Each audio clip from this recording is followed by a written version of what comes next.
Praise the lord. ఈ యొక్క దినాన దేవుడు మనతో ఏం మాట్లాడాలనుకుంటున్నారంటే కీర్తనలు 1వ అధ్యాయము 1, 2, 3 వచనాల ద్వారా దేవుడు ఈ రోజు మనతో మాట్లాడాలనుకుంటున్నారు. దుష్టుల ఆలోచన చొప్పున నడవక, పాపుల మార్గమున నిలువక, అపహాసకులు కూర్చుండు చోటను కూర్చుండక, యెహోవా ధర్మశాస్త్రమునందు ఆనందించుచు దీవారాత్రము దానిని ధ్యానించువాడు ధన్యుడు. అతడు నీటి కాలువల యోరన నాటబడినదై ఆకువాడక తన కాలమందు ఫలమిచ్చు చెట్టు వలె నుండును. అతడు చేయునదంతయు సఫలమగును.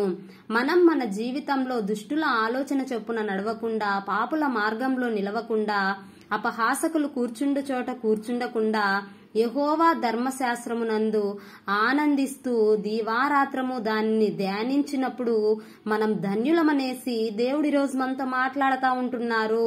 అలాగే మనం అలాగ దేవుని సన్నిధానంలో ఉన్నప్పుడు దేవుడు మనల్ని నీటి కాల్వల యోరన నాటబడినదై ఆకు వాడక తన కాలమందు ఫలమిచ్చు చెట్టు వలె మనం ఉంటామనేసి దేవుడి రోజు మనతో మాట్లాడుతూ ఉంటున్నారు.